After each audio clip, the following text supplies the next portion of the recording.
ನಮಸ್ಕಾರ ವೀಕ್ಷಕರೇ, ಶ್ರೀಗರಿ ವಾರ್ತೆಗರಿಗೆ ಸ್ವಾಗತ. ನಾನು ನಿಮ್ಮ ಗ್ರಹೇಶ್ವರ ಗಾರ್ಡಿಗೇಂದ್ರ. ದಿನಾಂಕ ಏಪ್ರಿಲ್ 21, 2026ರಂದು ಮೈಸೂರಿನ ಸಿದ್ಧಾರ್ಥ ನಗರದಲ್ಲಿರುವ ಜಿಲ್ಲಾಧಿಕಾರಿ ಕಚೇರಿ ಮುಂದೆ ರಾಜ್ಯ ರೈತ ಸಂಘಟನೆಗಳ ಒಕ್ಕೂಟ ರಾಜ್ಯ ಕಬ್ಬು ಬೆಳೆಗಾರ ಸಂಘದ ವತಿಯಿಂದ ಪ್ರತಿಭಟನೆ ಹಾಗೂ ನಿರಂತರ ಧರಣಿ ಹಮ್ಮಿಕೊಳ್ಳಲಾಗಿದೆ. ಕಬ್ಬು ಬೆಳೆಗಾರರ ಕಬ್ಬಿನ ಬಾಕಿ ಹಣ ಬಣ್ಣಾರಿ ಕಾರ್ಖಾನೆಯಿಂದ ಕೊಡಿಸಲು ಒತ್ತಾಯಿಸಿ ಪ್ರತಿಭಟನೆಯನ್ನು ನಡೆಸಲಾಯಿತು. ರಾಜ್ಯಾಧ್ಯಕ್ಷರಾದ ರೈತರತ್ನ ಕುರುಬೂರು ಶಾಂತರಾಜ್ ರವರ ನೇತೃತ್ವದಲ್ಲಿ ಈ ಪ್ರತಿಭಟನೆಯು ನಡೆಯಿತು. ಬರಡನಪುರ ನಾಗರಾಜ್, ಜಿಲ್ಲಾ ಪ್ರಧಾನ ಕಾರ್ಯದರ್ಶಿ, ಮೈಸೂರು ಜಿಲ್ಲೆ ಹತ್ತಹಳ್ಳಿ ದೇವರಾಜ್, ರಾಜ್ಯ ರೈತ ಸಂಘಟನೆಗಳು, ಒಕ್ಕೂಟ ಹಾಗೂ ರೈತರ ಮುಖಂಡರುಗಳು ಭಾಗಿಯಾಗಿದ್ದರು.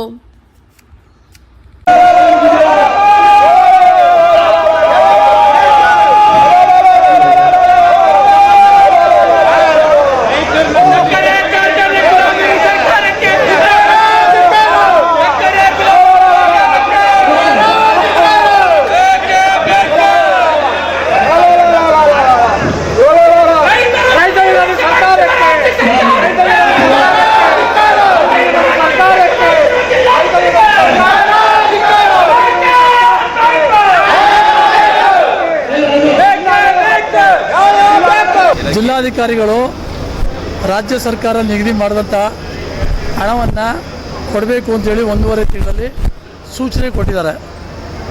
ಭಂಡಾರಿ ಕಾರ್ಖಾನೆಯವರು ಸುಮಾರು 13 ಕೋಟಿ ರೂಪಾಯಿ ರೈತರು ಕೊಡಬೇಕಾಗಿದೆ, ಇನ್ನೂ ಕೂಡ ಕೊಟ್ಟಿಲ್ಲ. ನಾವು ಜಿಲ್ಲಾಧಿಕಾರಿಗಳು ಹಲವಾರು ಬಾರಿ ಒತ್ತಾಯ ಮಾಡಿದ್ವು, ಅವರು ಗಂಭೀರವಾಗಿ ತಗೊಂಡಿಲ್ಲ. ಸಕ್ಕರೆ ನಿಯಂತ್ರಣ ಕಾಯ್ದೆ 1966 ಪ್ರಕಾರ ಸಕ್ಕರೆ ಗೋಡನ್ನು ಜಪ್ತಿ ಮಾಡಿ ಮಾರಾಟ ಮಾಡಿ ಸಕ್ಕರೆನ ರೈತರಿಗೆ ಹಣ ಕೊಡಿಸುವಂಥ ಅಧಿಕಾರ ಇದೆ. ಅದು ಯಾಕೆ ಜಿಲ್ಲಾಧಿಕಾರಿಗಳು ಮಾಡ್ತಾಯಿಲ್ಲ? ಮುಖ್ಯಮಂತ್ರಿಗಳು ಮಾಡಿದಂಥ ಆದೇಶವನ್ನು ಅವರ ಕ್ಷೇತ್ರದಲ್ಲೇ ಪಾಲನೆ ಮಾಡಲಿಲ್ಲ ಅಂದರೆ ಆದೇಶಕ್ಕೆ ಏನು ಬೆಲೆ ಇರ್ತದೆ? ರಾಜ್ಯದ 20ಕ್ಕೂ ಹೆಚ್ಚು ಸಕ್ಕರೆ ಕಾರ್ಖಾನೆಗಳು ಈಗಾಗಲೇ ಹಣವನ್ನು ಕೊಟ್ಟಿದ್ದಾರೆ, ಇನ್ನೂ ಕೂಡ ಕೆಲವು ಕಾರ್ಖಾನೆಗೆ ಕೊಡ್ತಾ ಇದ್ದಾರೆ. ಇವರು ಕೋರ್ಟ್ಗೆ ಹೋಗಿದ್ದರು, ಕೋರ್ಟಲ್ಲಿ ನ್ಯಾಯಾಲಯ ಕೂಡ ಅವರಿಗೆ ಸ್ಟೇ ಕೊಡಲಿಲ್ಲ. ಇಂಥ ಪರಿಸ್ಥಿತಿಯಲ್ಲಿ ಹಣ ಕೊಡಿಸ್ಬೇಕು ಅಂತಕ್ಕಂಥ ನಮ್ಮ ಹೋರಾಟ. ಆ ಹಿನ್ನೆಲೆ ಇವತ್ತು ಜಿಲ್ಲಾಧಿಕಾರಿ ಕಚೇರಿ ಮುಂದೆ ಪ್ರತಿಭಟನೆ ಮಾಡ್ತಾಯಿದ್ದೀವಿ. ಮತ್ತು ಬ್ಯಾಂಕ್ಗಳಿಂದ ಕಿರುಕುಳ ಆಗ್ತಾಯಿದೆ, ಮತ್ತು ಖಾತೆ ಮಾಡೋದಲ್ಲಿ ರೈತರಿಗೆ ಕಿರುಕುಳ ಆಗ್ತಾಯಿದೆ, ಮತ್ತು KEBಲಿ ಅಕ್ರಮ ಸಕ್ರಮ ವಿಚಾರದ ತೊಂದರೆ ಆಗ್ತಾಯಿದೆ. ಇವೆಲ್ಲ ವಿಚಾರದ ಬಗ್ಗೆ ನಾವು ಚರ್ಚೆ ಮಾಡಬೇಕು ಅಂತೇಳಿ ಪತ್ರ ಕೊಟ್ಟಿದ್ದೀವಿ. ಜಿಲ್ಲಾಧಿಕಾರಿಗಳು ಕಚೇರಿಲಿಲ್ಲ, ಅವ್ರು ಬಂದು ಏನು ಹೇಳ್ತಾರೆ ಕೇಳ್ತೀವಿ. ನಮ್ಮ ಹಣ ಕೊಡಿಸೋ ತನಕ ನಮ್ಮ ಹೋರಾಟ ಮುಂದುವರಿಸ್ತೀವಿ. ಹಣಕ್ಕೋಸ್ಕರ ಸೂಕ್ತ ಬೆಲೆಗೋಸ್ಕರ ಹೋರಾಟ ಮಾಡೋದು ಅದೇ ಒಂದು ಕ್ರಮನೂ ಆ ಕ್ಷಣಕ್ಕೆ ಆಗಲ್ಲ. ನೀವು ಪ್ರತಿಭಟನೆ ಮಾಡ್ತೀನಿ ಅಲ್ಲ, ಏನು ನೋಡಿ, ವ್ಯವಸ್ಥೆ ಹೇಗಾಗಿದ್ದರೆ ಸರ್ಕಾರ ಅಂತಿದೆ, ಸರ್ಕಾರ ರೈತರ ಪಾಲು ಸತ್ತೋಗಿದೆ ಅಂತ ಹೇಳಬೇಕಾಗ್ತದೆ. ಯಾಕೆಂದರೆ ಅವರು ಆದೇಶ ಮಾಡಿದ್ರೆ ಆದೇಶಕ್ಕೆ ಬೆಲೆ ಸಿಕ್ಕಲ್ಲ. ಅಂದರೆ ಆದೇಶಕ್ಕೆ ಅರ್ಥ ಏನು ಬರ್ತು? ನಮಗೆ ಕಾನೂನು ಹೇಳ್ತಾರೆ, ಪೊಲೀಸವ್ರ ಮೂಲಕ ಬಂದು ಇಲ್ಲಿ ಕಾನೂನು ಕಟ್ಕೊಂಡು ಹೇಳ್ತಾರೆ, ನಮ್ಗೆ ಹಣ ಬಂದಿಲ್ಲ, ನಾವೇನು ಮಾಡಬೇಕು? ಹೋರಾಟ ಮಾಡಲೇಬೇಕಲ್ವಾ? ಜಿಲ್ಲಾಧಿಕಾರಿ ಕಚೇರಿ ಮುಂದೆ ಕೂರಲೇಬೇಕಲ್ವಾ? ಅದಕ್ಕಾಗಿ ನಾವು ಕೂತಿದ್ದೀವಿ. ಯಾವ ರೀತಿ ನಡೆಯುತ್ತೆ ಸರ್ ಈಗ? ಇಲ್ಲ, ಜಿಲ್ಲಾಧಿಕಾರಿಗಳು ಏನು ಪ್ರತಿಕ್ರಿಯೆ ಕೊಡ್ತಾರೆ ನೋಡ್ತೀವಿ. ಆನಂತರ ನಾವು ನಿರಂತರವಾಗಿ ಇಲ್ಲೇ ಕೊಡ್ತೀವಿ. ನಮ್ಮ ರೈತರ ಖಾತೆಗಳು ಹಣ ಬರಬೇಕು, ಬರೋ ತನಕ ನಾವು ಚಳುವಳಿ ವಾಪಸ್ ತಗೊಳ್ಳೋ ಪ್ರಶ್ನೆ ಇಲ್ಲ. ರಾಜ್ಯ ರೈತ ಸಂಘಟನೆಗಳ ಒಕ್ಕೂಟ ರಾಜ್ಯ ಕಬ್ಬು ಬೆಳೆಗಾರ ಸಂಘದ ರಾಜ್ಯಾಧ್ಯಕ್ಷರಾದಂಥ ಕುರುಬೂರು ಶಾಂತಕುಮಾರ್ ಅವರ ನೇತೃತ್ವದಲ್ಲಿ ಇವತ್ತು ಮೈಸೂರು ಚಾಮರಾಜನಗರ ಜಿಲ್ಲೆಯ ಸುಮಾರು 200ಕ್ಕೂ ಹೆಚ್ಚು ರೈತ ಬಾಂಧವರು ಇವತ್ತು ಸೇರಿ ಹೋರಾಟವನ್ನು ಹಮ್ಮಿಕೊಂಡಿದ್ದೀವಿ. ನಿರಂತರ ಧರಣಿ ಇದು. ಯಾಕೆಂತಂದರೆ ಮಾದೇಶ್ವರ ಶುಗರ್ ಕಾರ್ಖಾನೆ ಮತ್ತು ಬಣ್ಣಾರಿ ಶುಗರ್ ಕಾರ್ಖಾನೆ ಇವೆರಡೂ ಮಾಲೀಕರು ಒಬ್ಬನೇ ಆಗಿ ಎರಡು ಕಾರ್ಖಾನೆಯಿಂದ ಸುಮಾರು 25ರಿಂದ 30 ಕೋಟಿ ಹಣ ಕೊಡಬೇಕಾಗಿದೆ. ಏನೋ ಸರ್ಕಾರ ಆದೇಶ ಮಾಡಿತ್ತು, ಸರ್ಕಾರದಿಂದ 50 ರೂಪಾಯಿ ಮತ್ತು ಕಾರ್ಖಾನೆಯಿಂದ 50 ರೂಪಾಯಿ ಅಂತೇಳಿ ಆದೇಶ ಮಾಡಿರೋಂಥದ್ದನ್ನ ನಿರಾಕರಣೆ ಮಾಡಿ ಹಣ ಕೊಡದಂತೆ ನಾಟಕ ಆಡ್ತಾ ಇರೋಂಥ ಕಾರ್ಖಾನೆ ವಿರುದ್ಧ ಕ್ರಮ ಕೈಗೊಳ್ಳಬೇಕು ಅಂತೇಳಿ ಇವತ್ತು ಜಿಲ್ಲಾಧಿಕಾರಿ ಕಚೇರಿ ಮುಂದೆ ಪ್ರತಿಭಟನೆ ಹಮ್ಮಿಕೊಂಡಿದ್ದೀವಿ. ಏನು ನಿರಂತರ ಧರಣಿ ಅಂತ ಏನು ಹಮ್ಮಿಕೊಂಡಿದ್ದೀವಿ ಅಂತಂದರೆ, ನಮ್ಮ ಏನು ಕಬ್ಬು ಹೊಡೆದಂಥ ರೈತ ಬಾಂಧವರಿದ್ದಾರೆ, ಕಬ್ಬು ಹೊಡೆದಂಥ ರೈತ ಬಾಂಧವರಿಗೆ ಖಾತೆಗೆ ಹಣ ಹೋಗೋವರೆಗೂ ಕೂಡ ನಾವು ಈ ಒಂದು ಹೋರಾಟದಿಂದ ಹಿಂದೆ ಸರಿಯಲ್ಲ ಅನ್ನೋ ಒಂದು ಉದ್ದೇಶ ಇಟ್ಕೊಂಡು ಈ ಒಂದು ಹೋರಾಟನ ಹಮ್ಮಿಕೊಂಡಿದ್ದೀವಿ.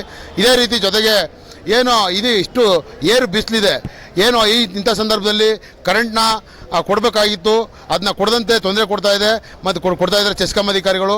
ಮತ್ತು ಜೊತೆಗೆ ಏನು ಹಿಂದೆ ಇದ್ದಂಥ ಪಾಲಿಸಿನ ತೆಗೆದು ಈಗ ಒಬ್ಬೊಬ್ಬ ಟಿ ಸಿ ಹಾಕ್ಸ್ಕೋಬೇಕಾದ್ರೂ ಕೂಡ, ಒಬ್ಬ ಲೈನ್ ತಗೋಬೇಕಂದ್ರೂ, ಸರ್ವಿಸ್ ತಗೋಬೇಕಂದ್ರೂ ಕೂಡ 7 ಲಕ್ಷ 3 ಲಕ್ಷ ಖರ್ಚು ಮಾಡಬೇಕಾಗಿದೆ.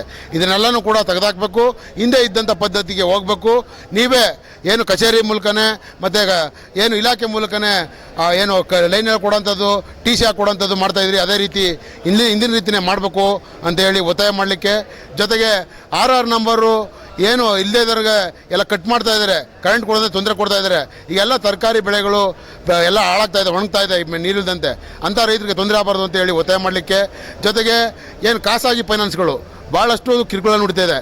ಅಂದರೆ 100 ರೂಪಾಯಿಗೆ 200 ರೂಪಾಯಿ ಬಡ್ಡಿ ಹಾಕೋಂಥದ್ದು, ತೊಂದರೆ ಕೊಡೋಂಥದ್ದು, ಮತ್ತು ಏನು ಸಾಲ ತಗೊಂಡಂಥ ಸಾಲಗಾರನಿಗೆ ಗಮನಕ್ಕೆ ಬರದಂತೆ ನೋಟಿಸ್ ಕೊಡೋಂಥದ್ದು, ಮತ್ತು ಹರಾಜು ಹಾಕೋಂಥ ಕೆಲಸ ಕ್ರಮ ಮಾಡ್ತಾ ಇದ್ದಾರೆ. ಅವ್ರ ವಿರುದ್ಧನೂ ಕ್ರಮ ತಗೋಬೇಕು. ಮತ್ತು ಮುಖ್ಯವಾಗಿ ಕರ್ನಾಟಕ ಗ್ರಾಮೀಣ ಬ್ಯಾಂಕ್ನ ವಿರುದ್ಧ ಹೋರಾಟ ಮಾಡಿ ಸುಮಾರು ಬಳ್ಳಾರಿಯ ಕೇಂದ್ರ ಕಚೇರಿ ಮುಂದೆ ಹೋರಾಟ ಮಾಡಿ ಸುಮಾರು 3 ತಿಂಗಳು ಆಯ್ತಾ ಬಂತು.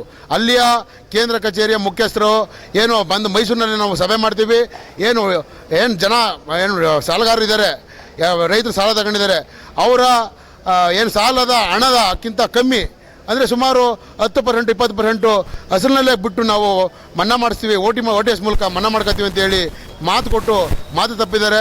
ಇನ್ನೂ ಕೂಡ ಸಭೆ ಮಾಡಿಲ್ಲ. ಅದ್ರ ವಿರುದ್ಧನೂ ಕೂಡ ನಾವು ಹೋರಾಟ ಮಾಡ್ತಾಯಿದ್ವಿ. ಮತ್ತು ಜೊತೆಗೆ ಏನು 40-50 ವರ್ಷದಿಂದನೂ ಕೂಡ ಉಳುಮೆ ಮಾಡ್ತಾ ಇದ್ದಾರೆ ರೈತರು. ಆ ಉಳುಮೆ ಮಾಡೋಂಥ ರೈತರಿಗೆ ಇನ್ನೂ ಕೂಡ ಸರಿಯಾದ ಪಾಣಿಪಟ್ಟ ಕೊಡ್ತಾ ಇಲ್ಲ. ಜೊತೆಗೆ ಅವ್ರಿಗೆ ಸಾಗುವಳಿ ಚೀಟಿ ನೀಡೋಂಥದ್ದು, ಪೋಡಿ ಮಾಡ್ಕೊಡೋಂಥ ಕೆಲಸ ನಾವು ಮಾಡ್ತಾ ಇಲ್ಲ. ಮೈಸೂರಿನ ಅಕ್ಕಪಕ್ಕ ಎಲ್ಲ ಜಮೀನು ಬೆಲೆ ಕೋಟ್ಯಾಂತರ ರೂಪಾಯಿ ಬೆಳೆ ಬೆಳೀತಾ ಇರೋದ್ರಿಂದ ಯಾರು ಲಂಚ ಕೊಡ್ತಾ ಇದ್ದಾರೆ ಅಂಥವ್ರಿಗೆ ಮಾತ್ರ ಮಾಡಿಕೊಡೋಂಥದ್ದು. ಜನಸಾಮಾನ್ಯರಿಗೆ 60-70 ವರ್ಷದಿಂದ ಉಳ್ತಾ ಇರೋಂಥ ರೈತ ಬಾಂಧವರಿಗೆ ಇನ್ನೂ ಕೂಡ RTCಲಿ ಹೆಸರು ಕುಡಿಸಂತೆ ತೊಂದರೆ ಕೊಡ್ತಾ ಇರೋಂಥದ್ದು, ತಾಂತ್ರಿಕ ದೋಷ ಅಂತ ಹೇಳಿ ಸುಳ್ಳು ಹೇಳ್ತಾ ಇರೋಂಥದ್ದು ಅಧಿಕಾರಿಗಳು.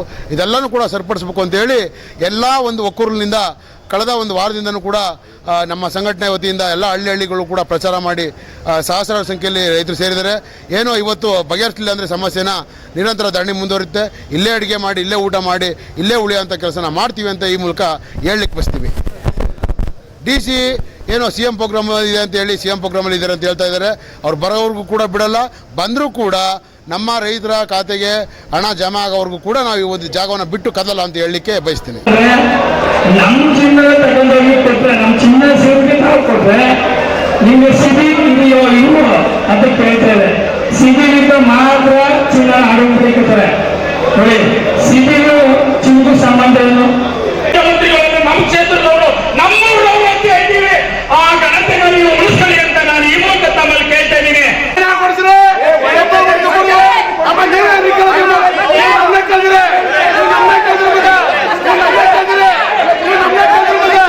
ಕೋಟಿ ಎಷ್ಟು ಹಣ ಕೊಡ್ಬೇಕಪ್ಪ, ಅದು ಕೊಡಿಸಿ ಅಂತ ಕೇಳಕ್ಕೆ ಬಂದಿದ್ದೀವಿ ಅಷ್ಟೇ. ಅದನ್ನ ಹಾಕಿ ನಾವು ಕಂಪ್ಲೀಟ್ ಮಾಡ್ಕೋಬೇಕು. ಮುಖ್ಯಮಂತ್ರಿಗಳು ಒಬ್ಬ IAS ಅಧಿಕಾರಿ ತನಿಖೆ ಹೊಡ್ಬೇಕಪ್ಪ.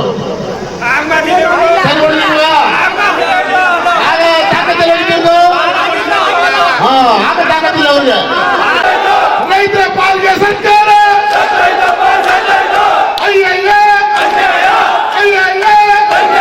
ಮತ್ತೆ ಮುಂದಿನ ವಾರ್ತೆಗರಿಯಲ್ಲಿ ಭೇಟಿಯಾಗೋಣ. ಶ್ರೀಗರಿ ನಿಮ್ಮ ಮನದಾಳದ ಗರಿ. ನಮಸ್ಕಾರ.